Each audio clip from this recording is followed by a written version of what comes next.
ಬೆಂಗಳೂರು ಸಂಭ್ರಮದ ಮದುವೆಯಲ್ಲಿ ಕಳ್ಳರ ಕೈಚಳಕ ನೋಡಿ. ಅಮೆರಿಕಾದಿಂದ ಬಂದಿದ್ದಂತಹ ಈ ವೈದ್ಯ 1 ಕೋಟಿ ರೂಪಾಯಿ ಕಳುವಾಗಿದೆ ಅಂತೆ. ಮದುವೆ ಸಂಭ್ರಮದಲ್ಲಿದ್ದಂತಹ ಮಂದಿಗೆ ಶಾಕ್ ಕೊಟ್ಟಿದ್ದಾರೆ ಕದೀಮರು. ಅವಲಹಳ್ಳಿಯ ಎಸ್ಟಿಪಿ ಚೌಟ್ರಿಯಲ್ಲಿ 750 ಗ್ರಾಂ ಬಂಗಾರ ನಾಪತ್ತೆ ಆಗಿಬಿಟ್ಟಿದೆ. 1 ಕೋಟಿ ರೂಪಾಯಿ ನಾಪತ್ತೆ. ಬೆಂಗಳೂರು ಸಂಭ್ರಮ, ಮದುವೆ ಸಂಭ್ರಮ ಇತ್ತು. ಆ ಸಂದರ್ಭದಲ್ಲಿ ಎಲ್ಲರೂ ಕೂಡ ಬಿಸಿ ಆಗ್ಬಿಟ್ಟಿದ್ರು. ಮದುವೆ ಸಂಭ್ರಮದಲ್ಲಿದ್ದಂತಹ ಮಂದಿಗೆ ಶಾಕ್ ಕೊಟ್ಟಿದ್ದಾರೆ ಕದೀಮರು. ಅವಲಹಳ್ಳಿಯ ಎಸ್ಟಿಪಿ ಚೌಟ್ರಿಯಲ್ಲಿ ನಡೆದಿರುವಂತಹ ಘಟನೆ ಇದು. 750 ಗ್ರಾಂ ಬಂಗಾರ ನಾಪತ್ತೆ ಆಗ್ಬಿಟ್ಟಿದೆ ಏಕಾಏಕಿಯಾಗಿ. ರಿಸೆಪ್ಷನ್ ಮುಗಿಸಿ ಬರುವಷ್ಟರಲ್ಲಿ 750 ಗ್ರಾಂ ಬಂಗಾರ ಲೂಟಿ ಮಾಡ್ಕೊಂಡು ಹೋಗ್ಬಿಟ್ಟಿದ್ದಾರೆ. ರೂಮ್ ಲಾಕ್ ಮಾಡಿದ್ರೂ ಕೂಡ ಒಳನುಗ್ಗಿ ಕೈಚಳಕ ತೋರಿಸಿದ್ದಾರೆ ಕಳ್ಳರು. ಅಮೆರಿಕಾದ ನಿವಾಸಿ ಭಾರತೀಯ ವೈದ್ಯಗೆ ಬೆಂಗಳೂರಿನಲ್ಲಿ ಶಾಕ್ ಆಗಿದೆ. ಬರೋಬ್ಬರಿ 750 ಗ್ರಾಂ ಚಿನ್ನಾಭರಣ ದೋಚ್ಕೊಂಡು ಹೋಗಿರುವಂತಹ ಘಟನೆ ಬೆಂಗಳೂರಿನಲ್ಲಿ ನಡೆದಿದೆ ನೋಡಿ. ಮದುವೆಯಲ್ಲಿ ಎಲ್ಲರೂ ಕೂಡ ಬ್ಯುಸಿ ಆಗ್ಬಿಟ್ಟಿದ್ರು ಮದುವೆ ಸಂಭ್ರಮದಲ್ಲಿ. ಹಾಗಾಗಿ ಇದನ್ನೇ ಬಂಡವಾಳ ಮಾಡ್ಕೊಂಡು, ಇದನ್ನೇ ನೋಡ್ಕೊಂಡು ಅಲ್ಲೇ ಇರುವಂತಹ ಕಳ್ಳರು ಏನಿದ್ದಾರೆ ಗಮನಿಸ್ಬಿಟ್ಟಿದ್ದಾರೆ. ಬ್ಯುಸಿ ಇದ್ದಾರೆ, ಹೇಗಾದ್ರೂ ಮಾಡಿ ತಮ್ಮ ಕೈ ಚಳಕವನ್ನ ತೋರಿಸ್ಬೇಕು ಅನ್ನುವಂತಹ ಲೆಕ್ಕಾಚಾರದಿಂದಲೇ ಬರೋಬ್ಬರಿ 1 ಕೋಟಿ ರೂಪಾಯಿ ಕಳುವು ಮಾಡ್ಕೊಂಡು ಹೋಗಿದ್ದಾರೆ. ನಿಜಕ್ಕೂ ಮದುವೆ ಸಂಭ್ರಮದಲ್ಲಿದ್ದಂತಹ ಮಂದಿಗೆ ಈ ಕದೀಮರು ಶಾಕ್ ಕೊಟ್ಟಿದ್ದಾರೆ. ಸೊ ಹಾಗಾದ್ರೆ ಆ ಕದೀಮರು ಯಾರು, ಎಲ್ಲಿಂದ ಬಂದಿದ್ರು, ಅವರ ರಿಲೇಟಿವ್ಸ್ ಏನಾದ್ರೂ ಈ ರೀತಿಯಾಗಿ ಆ ಕೈ ಚಳಕವನ್ನ ತೋರಿಸ್ಬಿಟ್ರ?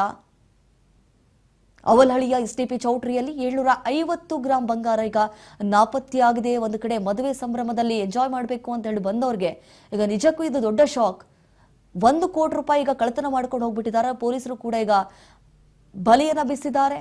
ಯಾರು ಈ ಆರೋಪಿಗಳು, ಯಾರು ಈ ರೀತಿಯಾಗಿ ಮಾಡಿದ್ದಾರೆ, ಅವ್ರ ವಿರುದ್ಧವಾಗಿ ಕೆಲವೊಂದಿಷ್ಟು ದೂರುಗಳನ್ನ ಕೂಡ ಕೊಡಲಾಗಿದೆ. ದಯವಿಟ್ಟು ಹುಡುಕೊಡಿ. ಯಾಕಂತಂದ್ರೆ ಈ ಚಿಕ್ಕ ಪುಟ್ಟ ಹಣ ಅಲ್ಲ ಇದು. ಬರೋಬ್ಬರಿ 1 ಕೋಟಿ ಅಂತಂದ್ರೆ ಸುಮ್ನೆನಾ? ಅದು ರಿಸೆಪ್ಷನ್ ಇತ್ತಂತೆ. ಅದನ್ನ ಮುಗಿಸ್ಬಿಟ್ಟು ಬರುವಷ್ಟರಲ್ಲಿ ಈ ರೀತಿಯಾಗಿ ಈ ಚಿನ್ನವನ್ನ ಲೂಟಿ ಮಾಡ್ಕೊಂಡು ಹೋಗ್ಬಿಟ್ಟಿದ್ದಾರೆ. ಈಗ ಯಾರು ಆ ರೂಮ್ಗೆ ಹೋಗಿದ್ರು, ಯಾಕಂತಂದ್ರೆ ಆ ರೂಮ್ ಲಾಕ್ ಮಾಡಿದ್ರಂತೆ. ಆ ರೂಮ್ ಲಾಕ್ ಮಾಡಿದ್ರು ಕೂಡ ಒಳನುಗ್ಗಿ ಕೈ ಚಳಕವನ್ನ ತೋರಿಸಿದಾರಲ್ಲ. ಹಾಗಾದ್ರೆ ಅಲ್ಲಿ CCTV ಕ್ಯಾಮ್ರಾಗಳು ಇದ್ದೇ ಇರುತ್ತೆ ಆಬ್ವಿಯಸ್ಲಿ, ಚೌಲ್ಟ್ರಿ ಅಂತಂದ್ರೆ. ಸೊ ಅಲ್ಲಿ ಹೋಗಿ ಆ ಕ್ಯಾಮ್ರಾಗಳನ್ನ ನಾವು ನೋಡ್ಬೇಕಾಗತ್ತೆ. ಯಾರು ಒಳಗಡೆ ಹೋದ್ರು, ಅಥವಾ ಅಲ್ಲಿ ಏನಾದ್ರೂ ಕ್ಯಾಮ್ರಾನೇ ಇರ್ಲಿಲ್ವಾ? ಸೊ ಅದನ್ನೇ ನೋಡ್ಕೊಂಡು ಈ ರೀತಿಯಾಗಿ ಕಳ್ಳತನ ಮಾಡ್ಬಿಟ್ರ ಅನ್ನುವಂತಹ ಪ್ರಶ್ನೆ ಈಗ ಸಹಜವಾಗಿ ಮೂಡ್ತಾ ಇದೆ.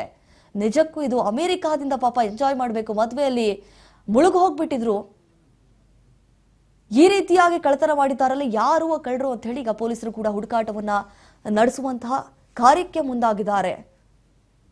ಅಮೆರಿಕಾದಿಂದ ಮದುವೆಗೆ ಬಂದಿದ್ದಂತಹ ಡಾಕ್ಟರ್ ಶ್ರೀದೇವಿ ಅಂತ ಹೇಳಿ ಅವರ ಹೆಸರು. ರೂಮ್ ಲಾಕ್ ಮಾಡ್ಕೊಂಡು ಹೋಗಿದ್ರು. ಬಂಗಾರವನ್ನೆಲ್ಲವನ್ನ ಕೂಡ ಆ ರೂಮ್ನಲ್ಲಿ ಇಟ್ಟಿರ್ತಾರೆ. ಸಂಜೆ 7 ಗಂಟೆಗೆ ಹೋಗಿ ರಾತ್ರಿ 11ಕ್ಕೆ ವಾಪಸ್ ಆಗಿರ್ತಾರೆ. ನೋಡಿದ ತಕ್ಷಣ ಶಾಕ್ ಆಗ್ಬಿಟ್ಟಿದೆ, ಏನೂ ಇರಲಿಲ್ಲ ಅಂತೆ. ರಿಸೆಪ್ಷನ್ ಮುಗಿಸಿ ಬರುವಷ್ಟರಲ್ಲಿ ಎಲ್ಲವೂ ಕೂಡ ಮಂಗ ಮಾಯ ಆಗಿ ಹೋಗ್ಬಿಟ್ಟಿತ್ತು. ಈಗ ಹುಡುಕಾಡಕ್ಕೂ ಕೂಡ ಮುಂದಾಗಿದ್ದಾರೆ ಪೊಲೀಸರು.